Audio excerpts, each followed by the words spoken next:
हरे कृष्णा। आप सब कैसे हैं? मैं बहुत खुश हूँ और उम्मीद करती हूँ कि आप सब भी भजन करके बहुत खुश हो गए। हम लास्ट में हमने टोटा गोपीनाथ के दर्शन किए थे और अब हम थोड़े से कदम आगे बढ़ेंगे तो हमें भजन कुटीर दिखेगी, जो श्री भक्ति सिद्धांत सरस्वती ठाकुर जी, जो प्रभुपाद जी के गुरु हैं, उनकी भजन कुटीर है। ठीक है, तो यहाँ भक्ति सिद्धांत सरस्वती ठाकुर जी ने भजन कुटीर यहाँ पे क्यों बनाई?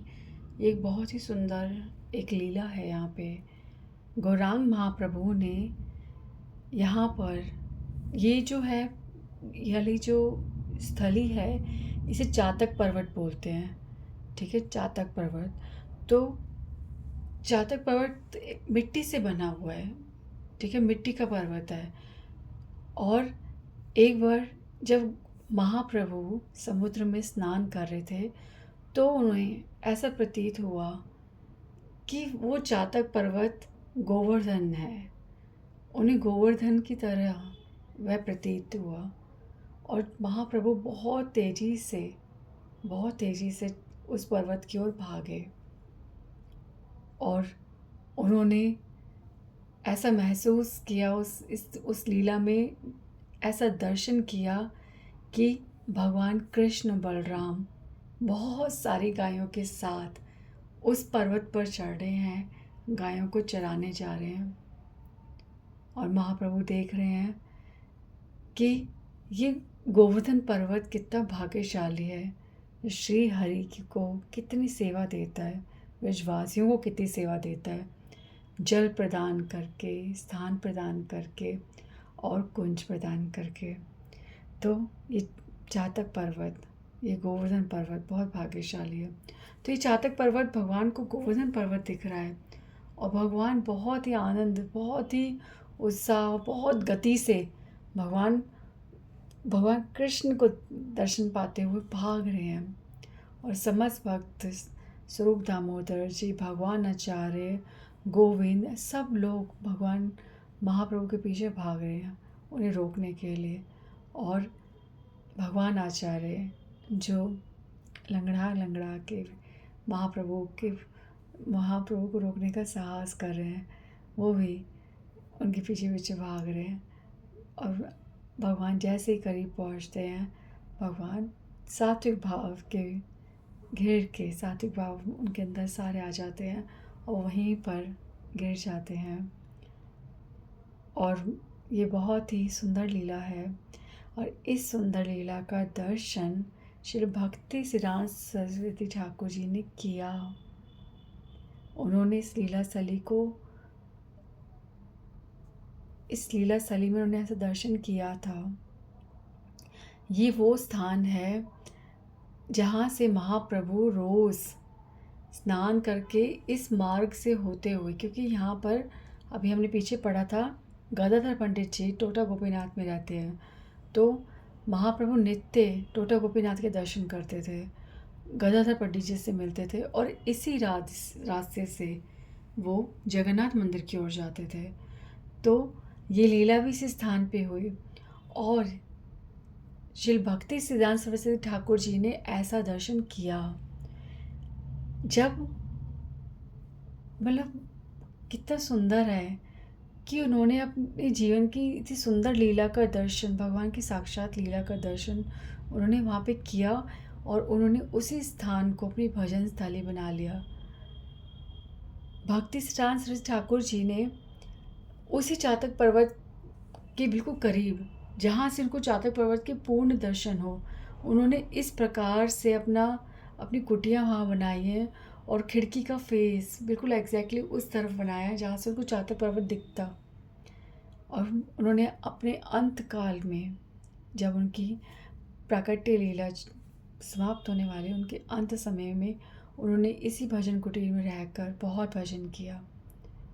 और वहाँ पर उन्होंने बहुत ही अपने हृदय के भावों को बहुत ही लेखन में बहुत लिखा है। आप यहाँ पे जाएंगे ना, ये स्थान इतना सुंदर है, इतना सुंदर है। भक्ति सिद्धांत सरस्वती ठाकुर जी का आशीर्वाद वहाँ आपको महसूस होगा उनकी प्रेजेंस वहाँ महसूस होगी। जब कोई अंतकाल में आता है तो वो कितना गंभीर हो जाता होगा, आप सोचिए। हम अगर हम साधारण भक्ति भी कर रहे हैं तो हमें ऐसा लगता नहीं क्या कि जब हम अपनी भक्ति की अंतिम स्थिति में, अपने जीवन काल की अंतिम स्थिति में आएंगे, क्या हम भगवान के करीब और नहीं जाना चाहेंगे? क्या हम अपनी इंद्रियों को समेट कर भगवान के चरणों में पूर्ण रूप से समर्पित नहीं कर रहे होंगे? क्या हम भजन में सीरियस नहीं होंगे? यदि हमारी ऐसी इच्छाएं हैं तो सोचिए, एक शुद्ध और एक सिद्ध भक्त की क्या इच्छाएं होंगी, कैसी स्थिति होगी उसके अंतकाल में। तो भक्ति सिद्धांत सरस्वती ठाकुर जी ने उस स्थान में बिल्कुल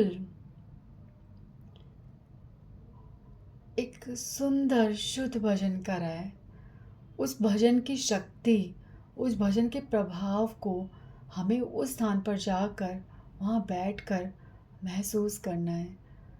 और आप वहाँ बैठेंगे ना, आपको एग्जैक्टली ऐसा ही फील होगा। एक तो वो ऊंचाई, और आपको ऐसा ही महसूस होगा कि आप गोवर्धन पर्वत पे हैं।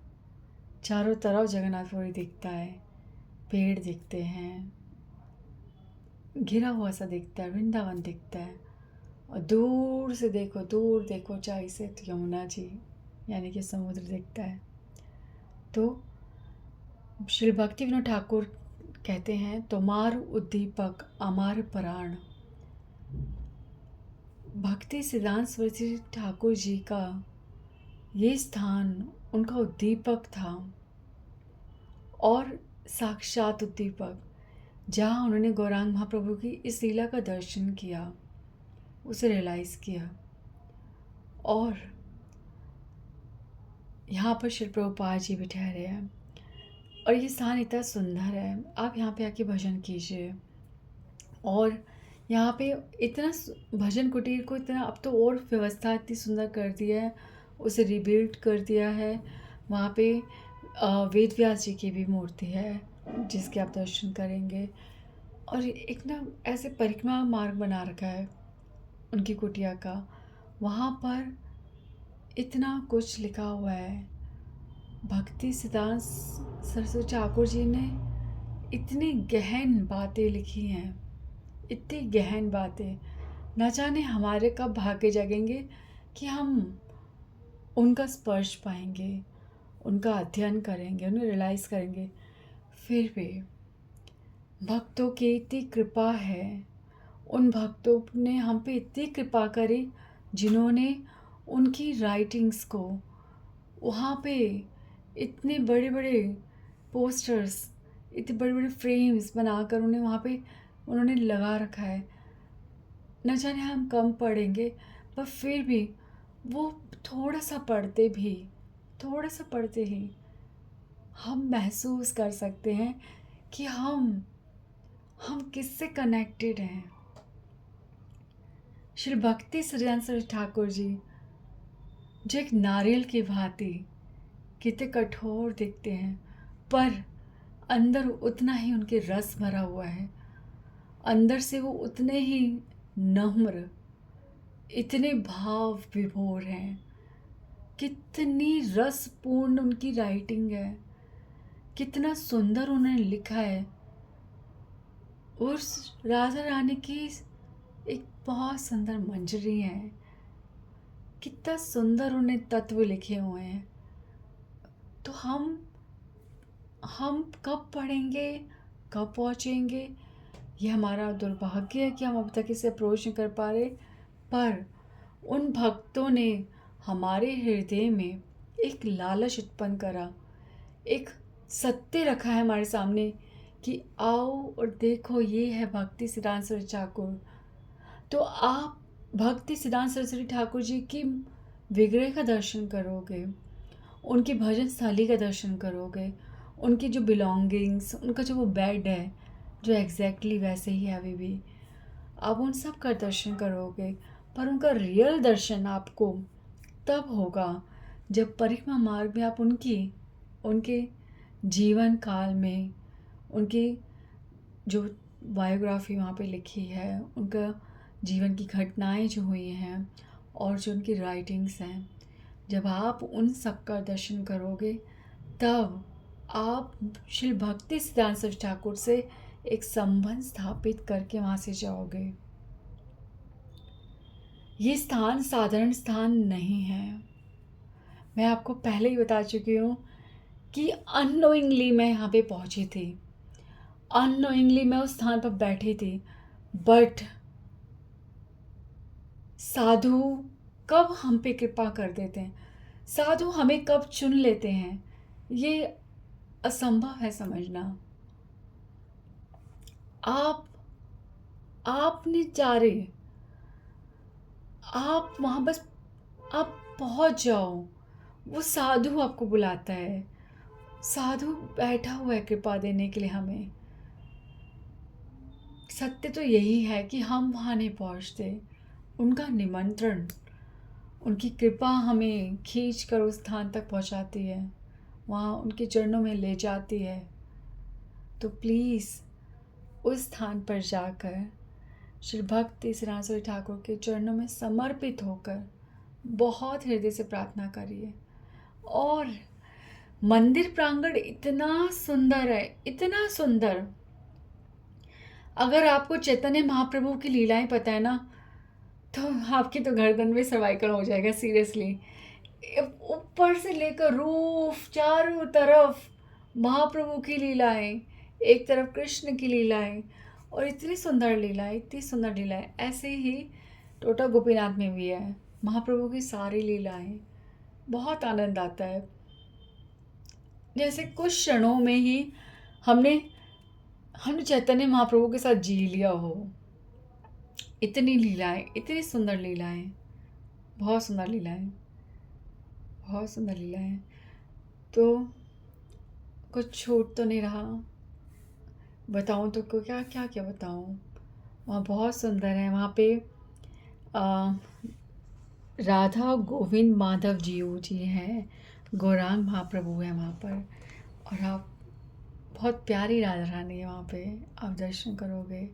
बहुत सुंदर है, बहुत सुंदर मठ है, बहुत सुंदर, बहुत सुंदर से उन्होंने मेंटेन करा है। ऐसा लगता है डेवलपमेंट तो होनी चाहिए, सब जगह होनी चाहिए, पर ऐसी डेवलपमेंट होनी चाहिए जिससे जो हमारे साधु के मार्क्स हैं, जो उनके चिन्ह रह गए हैं, जो भगवान ने लीलाएं करी हैं, वो सब चीज़ें अस्पर्श, बिना छेड़े, वो सबको संभाल के रखना, ये बस वैसे की वैसे ही रहे, उसमें कोई डेवलपमेंट ना हो। बहुत अनटच्ड है अभी तक ये मंदिर। बहुत सुंदर है। जगन्नाथपुरी में हमें एक साधारण व्यक्ति की तरह, एक साधारण भक्त की तरह हम वहाँ पे घूम सकते हैं, वहाँ दर्शन कर सकते हैं, और टोटल सिंप्लिसिटी को हम महसूस कर सकते हैं। जगन्नाथपुरी अभी इतना स्पर्श नहीं हुआ।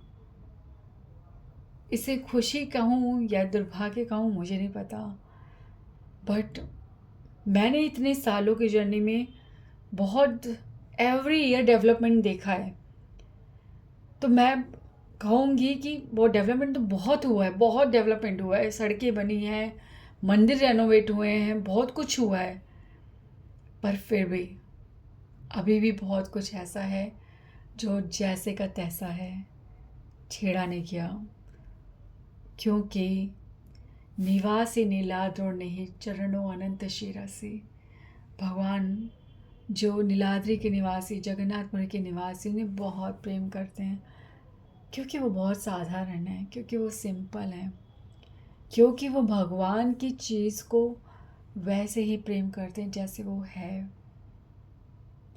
तो मैं समस्त भक्तों को उनके चरणों में प्रणाम करती हूँ कि वो हमें बहुत कुछ दे रहे हैं, हमारे लिए बहुत कुछ संभाल के उन्होंने रखा हुआ है, जिसको हम जितनी बार जाएं उतनी बार उससे अनगिनत पाए, ऐसी कृपा उन्होंने हम पे कर रखी है। उन चरणों में हमारा कोटि कोटि कोटि प्रणाम। श्री राधे। जय जगन्नाथ, जय जगन्नाथ, जय जय जगन्नाथ।